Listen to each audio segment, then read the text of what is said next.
American entrepreneurs first opened BHS in 1928 in Brixton, where it soon grew to become one of the largest department stores with up to 186 shops, where it sold clothing and household items and sometimes even furniture and electronics. And in 2000, Philip Green bought to BHS for £200 million.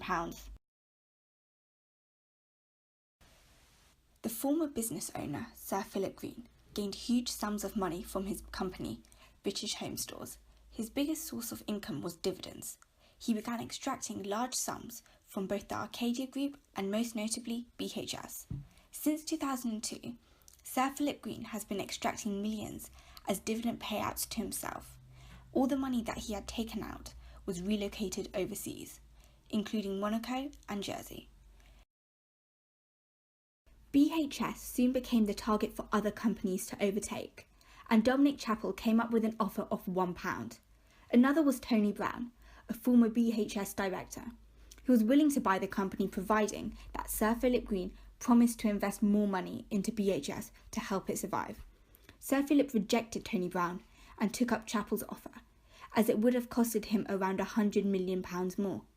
In 2015, BHS was sold to Dominic Chappell and his company Retail Acquisitions. However, the hole in the pension funds continued to grow, and the deficit had reached £226 million by 2015. By April 2016, the pension fund regulator had stepped in and started to investigate the issue. However, it was clear that there was nothing more they could do to save the hole in the pension fund. Dominic Chappell and his company emptied a further £11 million from BHS through fees and salaries in just 1 year. So, what happened to the company after the BHS scandal? In August 2016, the store closed its doors following its liquidation 2 months prior. 8,000 BHS employees lost their jobs, along with 3,000 others who were not directly employed by BHS. BHS's online and international operations were bought by Qatar's Al Manna Group, whom 6 months after its UK operations went into admin, planned to expand the department store overseas.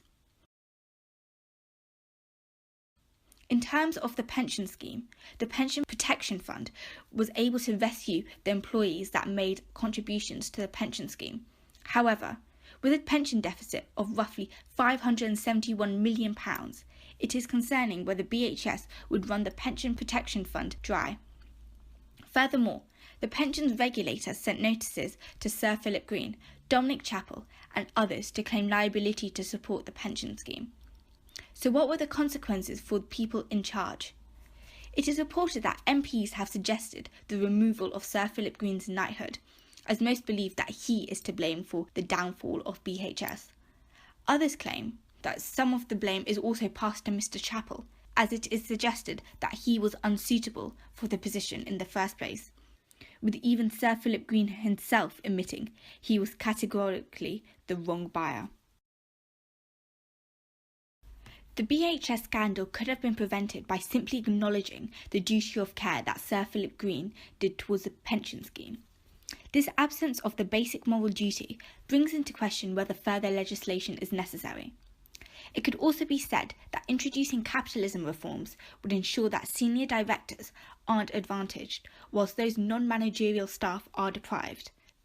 The insufficient company law and regulation of sizable private companies puts the transparency and the moral duty of the companies at risk, as seen in the overseeing of the pension fund in BHS. One of the main organisations that should have intervened was the pensions regulator. They should have overseen any instances of worrying pension funds, especially when it was announced in 2012 that it would have taken 23 years to close the pension fund. Although it can be argued that the pensions regulators have had a lack of power, this has meant that the regulators have only been correcting rather than preventing such situations from occurring. Another moment where there should have been more overlook was during the selling of BHS and what the company does with its assets, dividends and cash. Greater supervision during the £1 deal and the money being taken out of the company by Green could have possibly prevented BHS's downfall.